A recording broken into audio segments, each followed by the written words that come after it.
Welcome to another episode of I Make You Have a Crush on Yet Another Character while also giving complete non-answers about their plot and backstory. Today we'll be continuing my little magical slash non-magical adventure with our newest addition, Rosalie.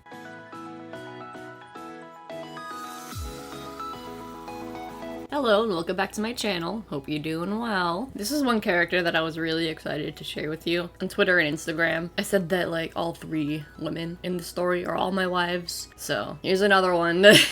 And literally every single character so far you guys have also wanted to marry. We're 4 for 4 now. But yeah, I am continuing the story that I have been talking about, so if you have not seen the other 3 videos of this little story character group thing, I would recommend going and watching those first. Sorry, I got distracted because I feel like my voice is extra deep today. Hello. Anyways, I am going to be speaking in this video as if you had seen those videos, so go do that. They'll be in the iCard for you. Enough rambling. I feel I've been recording for like 2 minutes now and I've said a whole lot of nothing, so we're just gonna get into it. Here's Rosalie. So she also does not have a last name. She is one of 2 characters in this story who don't have a last name, so she's just Rosalie. And she is also one of 2 characters where we don't know how old she is. We'll touch on that later. And she uses she, her pronouns, and she's an extrovert. If I could sum up Rosalie in 2 words, it would be warm and kind. She's definitely one of those characters, so is it any surprise that I'm in love with her? She is the type of character who is just super friendly to everybody, and regardless of whether you're super extroverted or super introverted, anywhere in between, if you're a people's person or a really shy, anxious person, she tends to make everyone pretty comfortable. She's super patient and empathetic with pretty much everybody, which is probably why people tend to be a lot more comfortable around her than, say, some other characters in the story.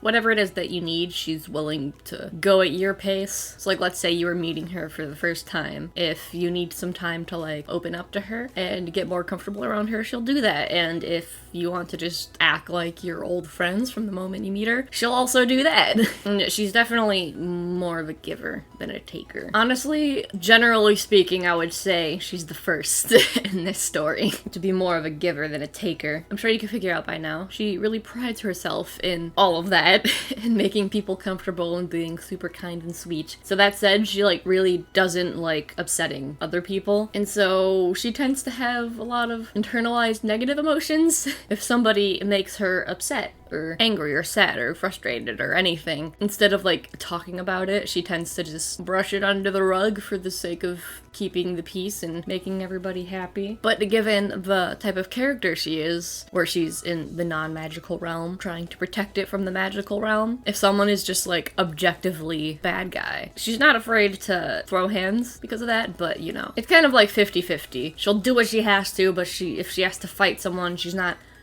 always thrilled about it. She's neutral on physical combat. As many of you has suspected,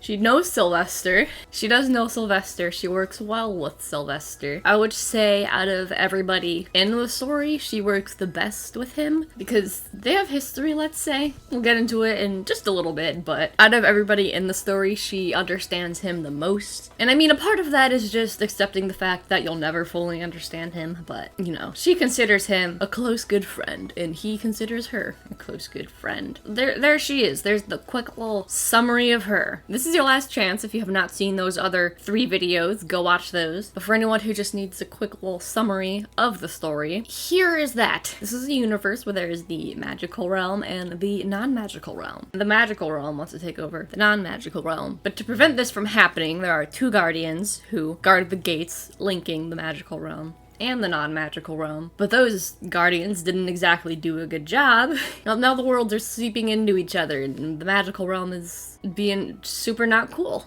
So the main characters are just trying to close those gates up and make things normal again, I guess.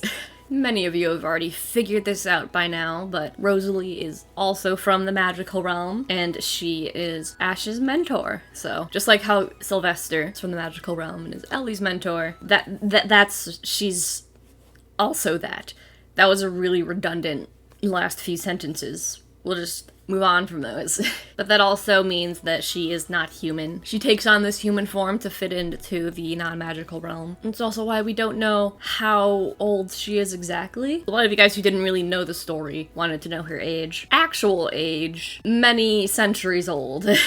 But the way that I had tried to draw her, I wanted her to be early to mid-20s, but also like kind of petite. So there you go. And just like Sylvester, she has tutored all of the past guardians, all of the guardians with fire-based magic. And also, just like Sylvester, she is Ash's power source. So for anyone who doesn't quite remember, the gems sort of act as like a shared magic pool between the guardian and the teacher, I guess, mentor, tutor, other person. And so they kind of share their powers with that. It's a little more complicated than that, but that's the gist of it. Go watch Sylvester's video. And I guess speaking of Sylvester, I mentioned that him and Ellie, I keep calling it like a business partner sort of relationship. Ash and Rosalie definitely function much more like friends than business partners. They definitely have a much more like friendly and casual relationship than Ellie and Sylvester does. And I think that says a lot about Rosalie and Ash, especially compared to Ellie and Sylvester. They're more like, have more of a chill, relaxed type of dynamic. And a fun fact about Rosalie, she's actually the one who encouraged Ash to begin working with Ellie again. I mentioned in his video that he was a little bit reluctant to do that. He had more of a perspective of they should just adjust to how life is now. And Rosalie wasn't thrilled about that, but for the longest time, she respected that decision and she was just there to support him more like how a friend would. But as time went on and the opportunity presented itself for Ellie and Ash to begin working together again to try and close the gates, Rosalie was really the one who pushed Ash in the direction to do that. But of course, if you know Ellie and Ash at all, they don't mix. They do a lot of fighting and a lot of bickering. And Rosalie, oh, Zola Bear. Rosalie tends to be the mediator. Okay, Zola, can I tell people about Rosalie? Is that okay with you? Don't talk back to me, ma'am. Thank you. She definitely is the one who tries to calm them down. Whenever they'd fight, Sylvester is completely indifferent. And then the other two characters, I won't spoil anything, but let's just say they're not very helpful. But Rosalie is the one who tries to keep the peace in this very chaotic group of misfits. But when I was making Rosalie, I was really excited to make her this kind of character because I thought that she balances Ash out really well. So Ash is a very flirtatious, goofy, non-serious character, and Rosalie both humors him, but also keeps him on track. She knows that, like, completely shutting him down and, like, making him be super serious all the time would be non-productive for him. That would make him less receptive to try to make him be serious for one goddamn minute in his life. So she's really good at joking with him and humoring his, flirtatiousness. While also making sure that whatever needs to get done gets done. So yeah, there she is. Hope you like her as much as I do. There's so much more I would love to share about Rosalie, but I don't want to spoil anything for their story, so we're just going to... Oh my goodness, Zola Bear! You get what I'm trying to say.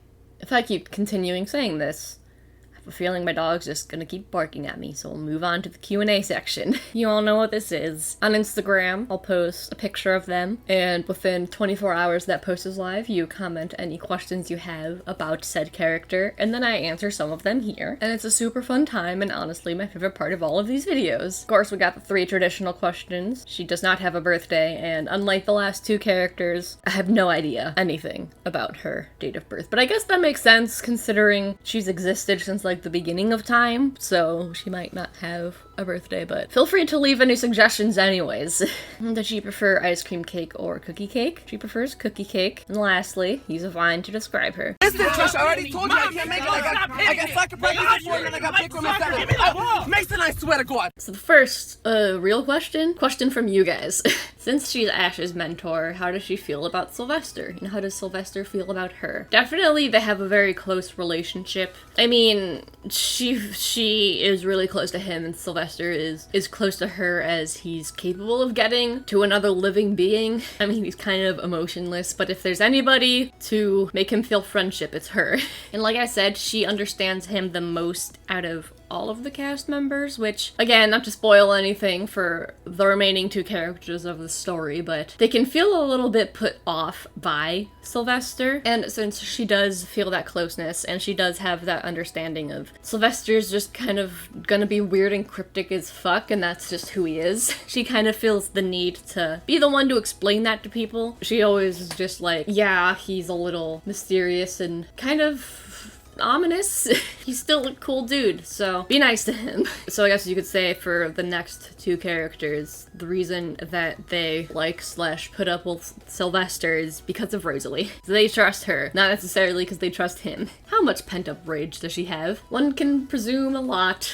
Even if she's very obviously sad or angry or any other negative emotion, even if you know it's there because you can just visibly see that it's there, she just kind of refuses to talk about it, which is not healthy. But, you know, given the role that she's assigned herself of being happy-go-lucky peacemaker, she doesn't really let herself talk about negative emotions. Does she go by any nicknames, or does she hate them, like Ellie? She's pretty indifferent about nicknames. Sylvester and Ellie call her Rosalie. Ash and another character call her Ro. And then there's another character who calls her Rosie. So you can call her pretty much any variation of her name and she'll probably be fine with it. And in terms of calling other people nicknames, she'll call someone whatever they want to be called, except for Ellie. And that's just force of habit because she's known her all her life and she's always been Ellie, not Eleanor. So sorry, Ellie, I know you hate it, but Sylvester's the only one who's your Eleanor too. What's her favorite ice cream flavor? I actually hadn't thought about this at all until I read the comments that you guys left on our post.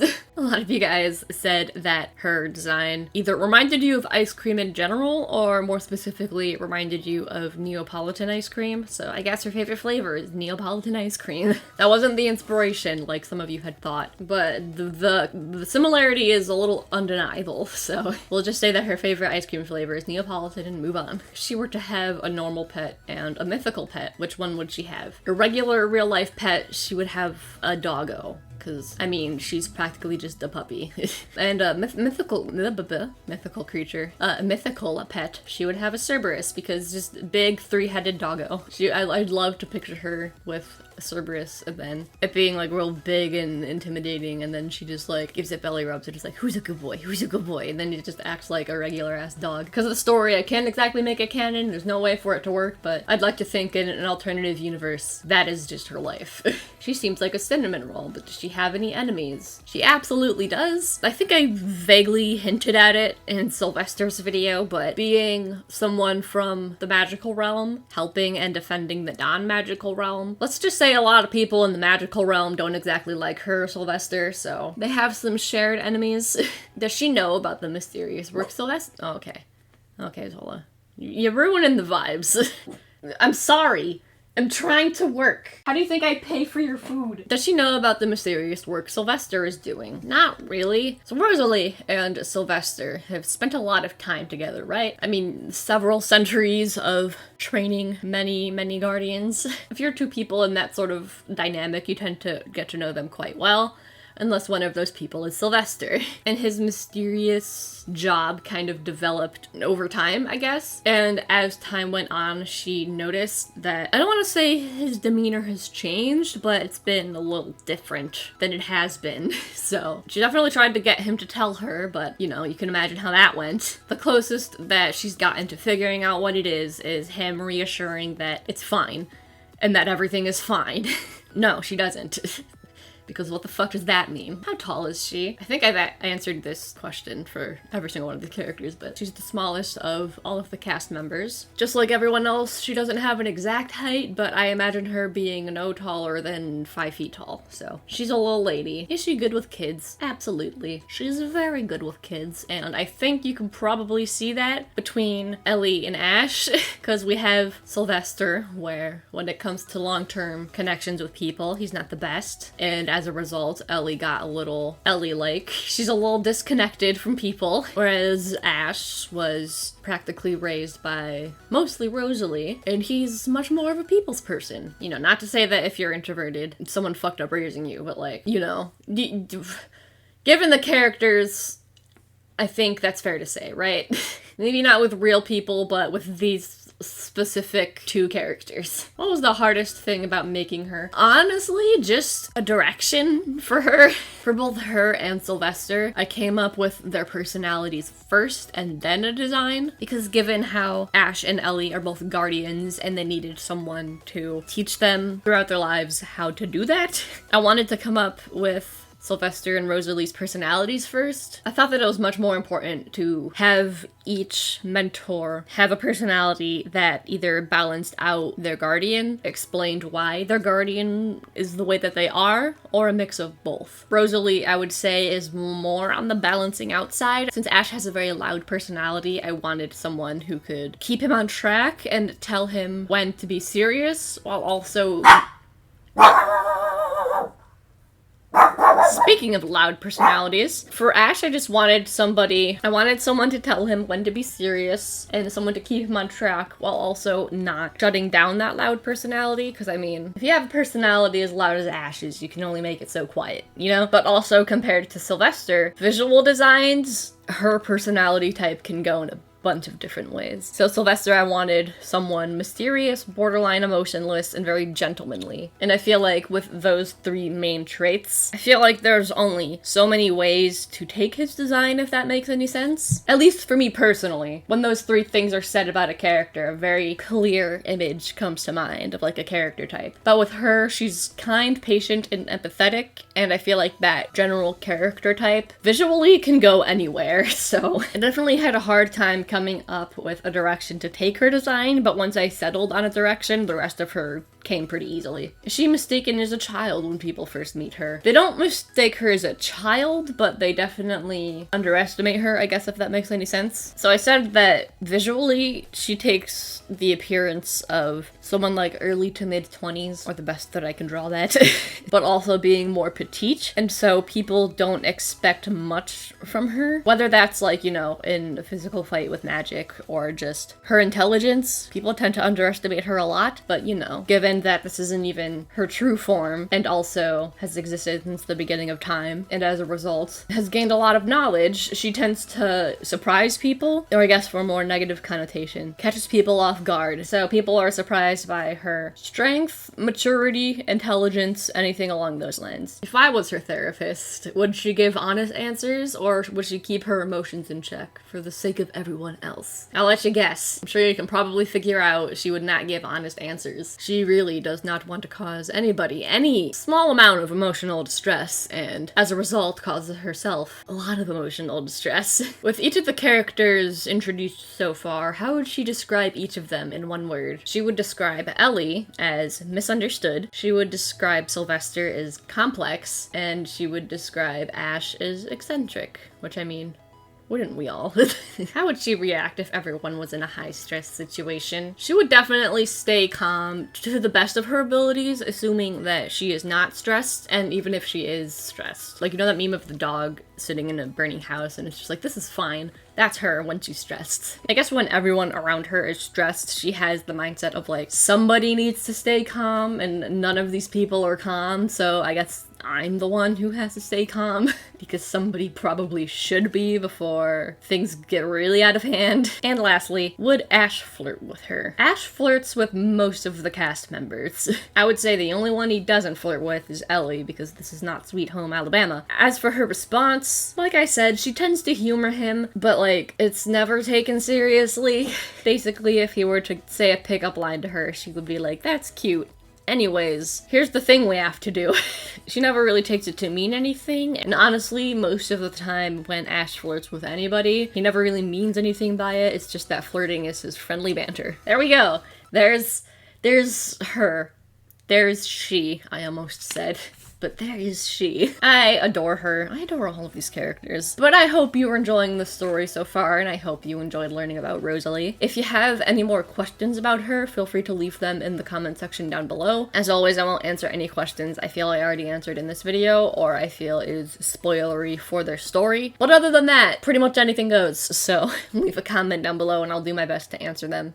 Yeah, that's about all I have for this video, so if you liked it, if you liked her, give this video a thumbs up. Let me know know your thoughts on this story so far. As if I hadn't said it enough in this video already, there are 2 more characters in this story, so feel free to stick around if you're new here. So if you are new here, hit that subscribe button. Obviously, I talk a lot about my own original characters, but also I just do whatever on this channel, really, so I know these last 2 videos have been character videos, but we will be back to regularly scheduled programming next week. And if you want to see more from me, you can follow me on social media. Those will be on screen now and linked in the description box below. Also in the description box will be my Ko-fi page if you would like to give me a little tip. I'd really appreciate it. And there will also be some videos on screen now and linked in the iCard for you to check out if you want. Again, I'd really appreciate it. I appreciate you guys so much. How many more times can I say appreciate? I appreciate you. Anyways, I'm gonna go. Thank you so much for watching, and I will see you next week. Bye.